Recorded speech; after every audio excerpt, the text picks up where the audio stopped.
Salut les amis, j'espère que vous allez bien. En tout cas moi, je suis super contente de vous retrouver là maintenant pour vous partager la suite de Sam. Donc aujourd'hui nous allons entamer le 6e chapitre qui va s'intituler l'absolution 1. Je vous invite tout simplement à y écouter. L'absolution 1. Après une heure de pause sieste, je me préparais pour aller à mon rendez-vous avec une maison d'édition. Je vais leur exposer mon projet concernant mon premier roman et je suis un peu stressée d'avancer des sujets futiles, stressée d'entendre un refus. Oui, je déteste l'échec. Stressée de bégayer. Oui, je bégaye tout le temps devant un traitement de sujets importants. La raison pour laquelle je ne fais jamais de discours devant un grand public, ni même à la télévision, ni même à la radio. J'ai peur des questions pertinentes qui échappent à mon contrôle. Et stressée aussi du sujet en question. Oui, moi avait raison. Il faut que je sois franche envers moi-même cette fois-ci. Bonjour madame. Bernard est toujours la première personne à m'accueillir lorsque je descends de ma chambre pour accéder à mon bureau et il m'accueille toujours avec de la bonne humeur. Bernard, la voiture est prête? Oui madame, vous avez passé une bonne sieste? Je pense que oui. Je me rends compte que c'est bien la première fois que je dors bien. Je me suis rendu compte que maintenant. Pourvu que cela dure, madame. J'espère pas. Vous disiez, madame? Quoi? Vous avez murmuré quelque chose. Oui, bon, on y va? Après vous, madame. J'ai demandé à ce que nous empruntions l'itinéraire normal. Nous avons largement le temps. Un peu de bouchon ne fait pas de mal. Vous êtes traitée, madame? Ça soit tant que ça. Vous avez demandé le chemin le plus lent et j'en suis sûre que cela n'a rien à voir avec le temps que nous avons. Ça fait combien d'années que vous travaillez avec moi, Bernard? Cela fait déjà 5 ans, madame. Il vous arrive de vouloir m'abandonner? Pas une seule fois et que cela n'arrivera jamais. Sois franc avec moi, Bernard. Dis-moi, quand tu me vois, suis-je vraiment moi ou suis-je quelqu'un d'autre? Vous êtes vous, mais en partie. Développé, il y a une autre partie de vous que personne ne connaît. Celle que je suis aujourd'hui, la survivante. La survivante? Pourquoi? J'ai l'impression que chaque jour représente un combat à remporter, madame. Et le fait de pouvoir se réveiller le matin est comme une sorte de preuve que vous aviez remporté le combat d'hier, ce qui signifie un nouvel autre combat. Quelle preuve apportez-vous à ces arguments, Bernard? Vous ne vivez pas, madame. Comment cela? Ce que vous vivez aujourd'hui, vous l'avez déjà vécu hier. Vous vous réveillez, j'en suis sûre, sur le même côté. Vous effectuez peut-être le même geste, la même façon de se préparer. Votre trajet est toujours le même pour aller au QG. Vous ne vivez pas comme les autres, madame. Je travaille dur, madame, et je trouve toujours le temps de m'amuser auprès de ma famille. Vous savez que je n'en ai pas, Bernard. Votre mère et votre père, ils vivent à 200 km d'ici. Je ne crois pas qu'ils veulent me voir. Qu'est-ce qui vous fait dire cela? Vous vous trompez, Bernard. Je vis parce que je suis entourée de belles personnes comme vous. Mais vous avez besoin de vous déconnecter du travail des fois. Si je le fais, je n'existerai plus. Vous vous trompez, madame. Je crois que c'est vous maintenant qui êtes ailleurs. Pour quelle raison? Nous sommes arrivés. Les éditions Lay appartiennent à Thomson Lay, un fervent lecteur de tout genre qui s'est fait fortune grâce à son mode de fonctionnement très particulier. Thomson est comme moi, qui n'a pas cette chance de vivre dès la naissance, de vivre dans la richesse. Notre rencontre s'est passée il y a 2 ans, basée sur un entretien dans le cadre de travailler au sein du paradis. Je me souviens que, la première fois il m'a vu, il s'est directement adressé à moi avec le seul mot qui soit le plus important que d'autres. Merci. Merci du fond du cœur, madame Soisa. C'est un peu trop tôt pour un remerciement. Il faut d'abord que je valide votre dossier et ceci dépendra de cet entretien, monsieur Lay. Oui, madame Soisa, je sais, mais c'est très important pour moi de vous dire merci. Je peux savoir pourquoi? Vous m'avez accepté. Je n'ai pas encore dit oui, définitivement, à moins que vous soyez un devin pour savoir ce qui allait se passer après, à savoir la validation de votre projet. Non, madame, je parle du fait que parmi tous les autres projets plus pertinents que le mien, vous avez choisi le mien qui n'assure pas vraiment une totale réussite et, qui plus est, pourrait vous faire perdre beaucoup d'argent. Il est vrai que mes hommes étaient beaucoup réticents envers votre projet, puisqu'ils pensent avant tout à la survie de l'entreprise. J'aimerais bien savoir, madame, pourquoi vous m'avez quand même choisi. Êtes-vous pressé, monsieur Lay? Non, non, pas du tout, madame Sosa. Je voudrais vous raconter une histoire. Bien sûr, madame, je suis toute oui pour l'histoire. C'est l'histoire d'une fille de 26 ans qui avait tout pour réussir mais qui ne le pouvait pas, faute d'expérience et surtout de courage. Toute sa vie, elle voit défiler la réussite, l'évolution des gens qu'elle aimait, des gens qu'elle a fréquentés pendant son enfance, des gens qui ont partagé les mêmes bancs d'école avec elle, à l'université. Eux, ils ont connu la vie. Ils ont vraiment vécu, ils ont aimé, ils ont été aimés en retour. Ils ont fait la fête, allé dans les boîtes de nuit, ils ont fait l'amour. Or, quand elle se regarde dans la glace, elle se voit comme un fantôme, la néante, l'inexistante. Elle a enfin compris pourquoi sa solitude extrême. Madame, est-ce que vous allez bien? Elle a passé son temps à se poser cette unique question durant toute sa vie. Pourquoi les gens pour qui elle voit un amour si profond l'abandonnent toujours, sans explication, sans raison, de façon toujours inattendue? Tout simplement, personne ne voudrait rester avec la monotone. Elle était comme l'aiguille d'une montre. Elle était précisément cette aiguille. Les montres sont ses amis, les personnes qu'elle aimait. Vous savez, les montres changent. Elles évoluent par leur forme, leur qualité, leur résistance. Mais l'aiguille, c'est toujours la même direction, éternellement. Vous vous ennuyez, monsieur Lay? Non, madame. Cette histoire me touche beaucoup. Alors cette fille, elle n'a jamais eu une chance d'être heureuse? Si, une fois, elle a rencontré l'amour. Et que s'est-il passé? La peur s'est passée. Elle lui a fait voir la vie, sa vie de tous les jours, le néant. Comment pourrait-elle rendre heureuse cette personne, si pleine de vie, qui a connu la vie? Elle a fini par choisir. Elle a fini par choisir l'amour, n'est-ce pas, madame? Elle le mérite. Non, monsieur Lay.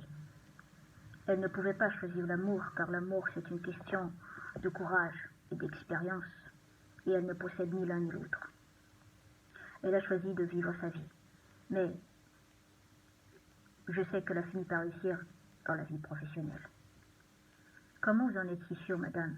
Car le professionnalisme est une question de courage et d'expérience aussi.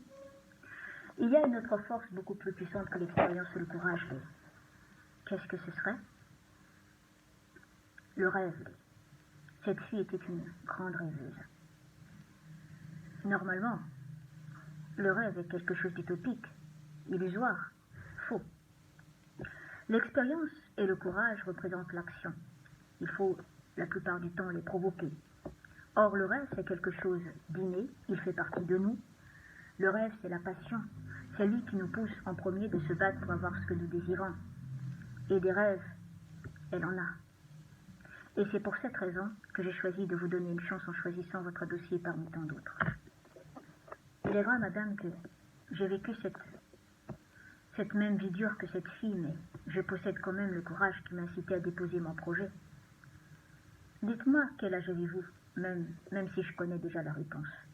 25 ans, madame. Depuis combien de temps vous avez ce désir de fonder une entreprise éditoriale? Depuis mon enfance, j'ai été éduquée au milieu des livres. Mes parents étaient tous deux des professeurs de littérature. Ils m'ont formée en littérature. Des concepts toujours appuyés, des morales prises dans des livres. Dans chaque discussion, il y a toujours des phrases prises dans telles œuvres. Que de bons souvenirs, je le vois dans vos yeux. En effet, de merveilleux souvenirs. Pour répondre à votre question, madame, depuis très longtemps. Pourquoi, à vos 25 ans, alors que vous auriez pu soutenir votre projet bien avant? Peut-être pas beaucoup de réussite, mais essayez de tenter le coup. Eh bien, je ne sais pas, madame.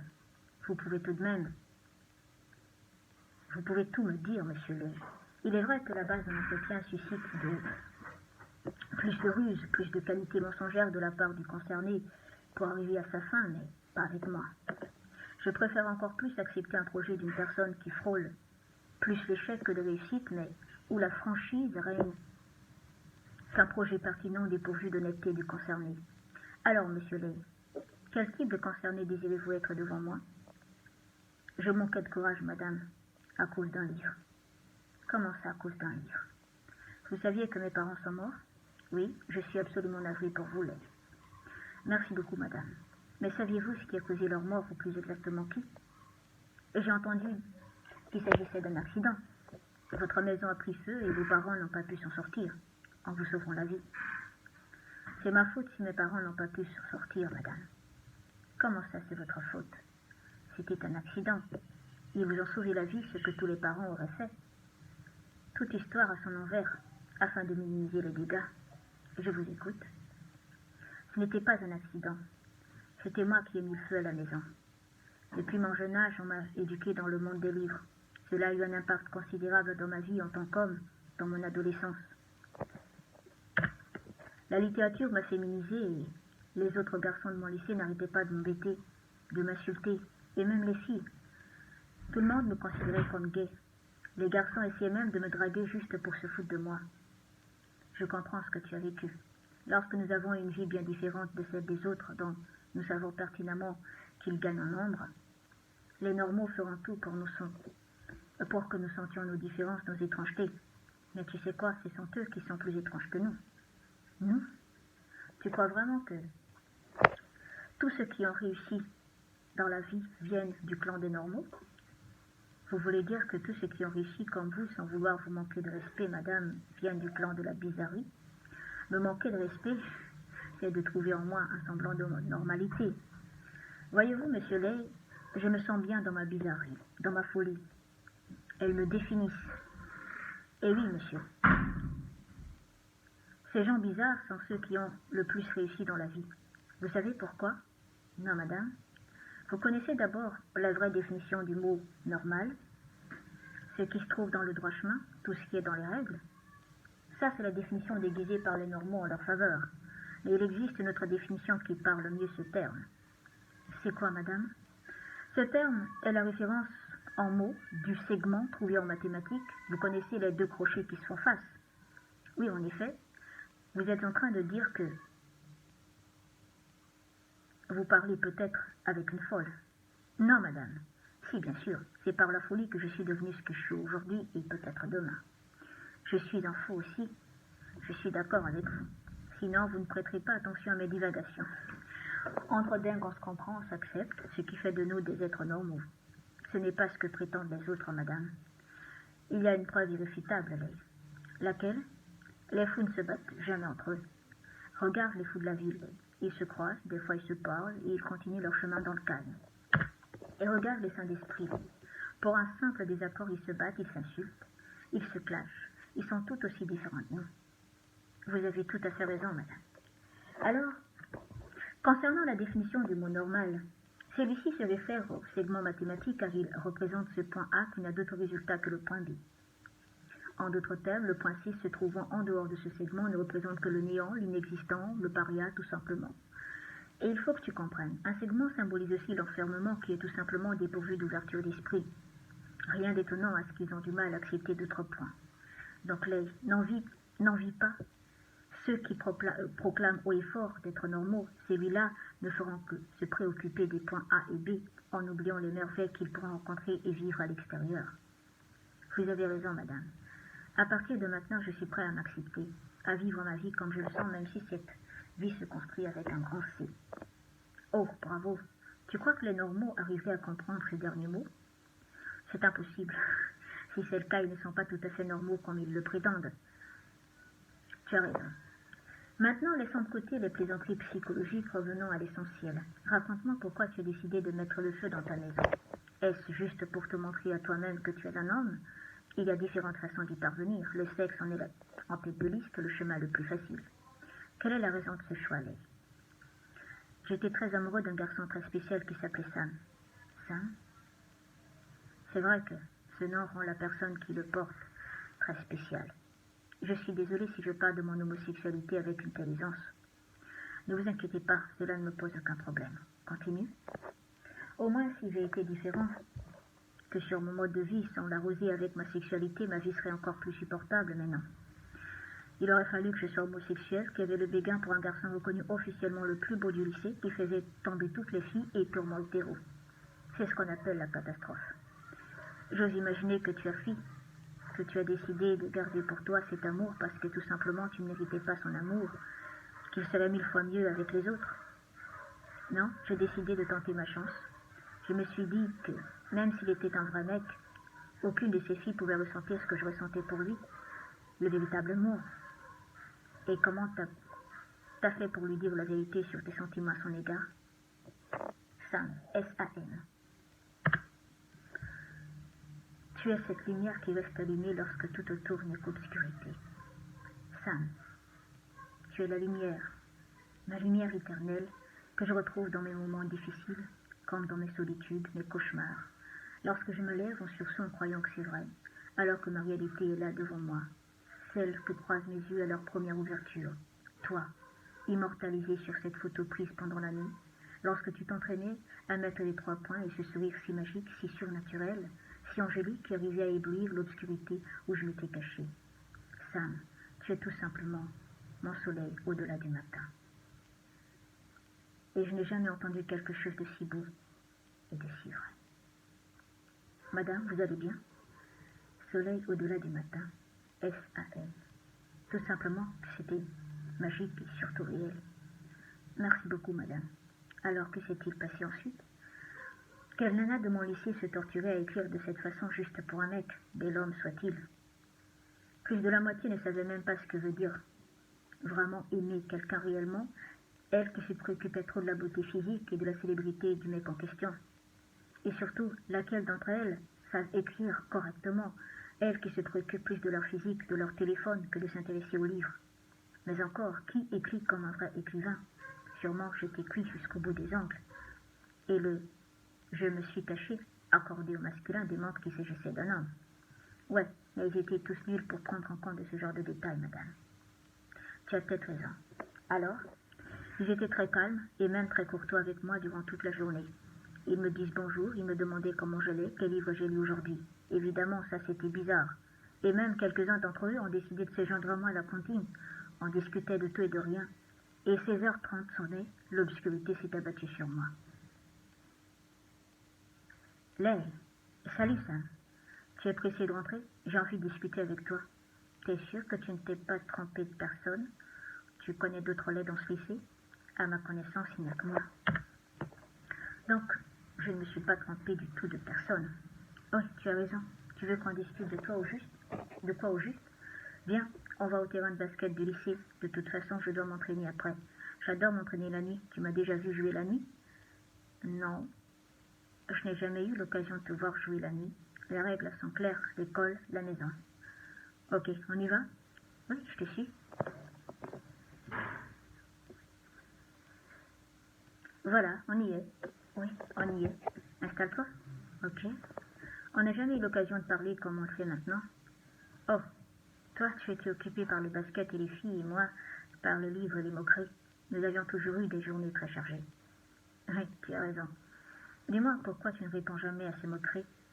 Je ne suis pas habituée à faire du mal. En fait, tu as beaucoup d'amis. Une petite copine au lycée ou ailleurs? Non, la solitude est ma seule amie. Pourquoi? Tu as quel âge? 16 ans. Normalement, à notre âge, il faut s'amuser et avoir une ou plusieurs copines. Ça ne m'intéresse pas les copines en ce moment. C'est parce que tu n'aimes pas les filles, tout simplement. Quoi? Non, non, non, pas du tout. Lay, je veux que tu sois honnête avec moi. On est seul, il n'y a personne, et tu m'as déjà vu te torturer, se moquer de toi parmi les autres? Non. Alors tu peux me parler franchement. T'en es sûr? Ouais, tu peux me parler franchement. Je te promets que ce qui va se dire dans cette salle ne restera que dans cette salle. Je peux avoir confiance en toi? Oui, tu le peux, Lay. D'accord. Quand je regarde mes parents, je ne peux m'empêcher de les admirer, tellement ils réincarnent l'amour. Je ne les ai jamais entendus se disputer, il n'y avait que de l'amour et j'étais née de cet amour. Cet amour se définissait par le rire, leur complicité, l'égalité, la complémentarité. Et je me suis dit que je vais aussi ressentir tous ces éléments en même temps. Or, ces éléments, je les ai sentis, mais envers les hommes, enfin, un homme. Je suis très content que tu puisses te livrer à moi. Moi aussi, c'est la première fois que je fais mon communion, je me sens libérée. J'ai reçu une lettre d'amour dont je suis sûre que c'était l'œuvre d'un homme, l'accord du participe passé l'a grillé. Et je suis certain que ce n'était pas n'importe quel garçon de celui-ci. Il écrit trop bien, il est trop calé en littérature pour jouer en accroche-tisse avec mon prénom. Rire, complicité, égalité, complémentarité. C'est toi qui as écrit cette lettre. Oui, c'était moi. Monsieur Lay, est-ce que tout va bien? Il n'attendait que cette confirmation, madame. À la seconde où je l'ai dit, ils ont tous débarqué de la salle.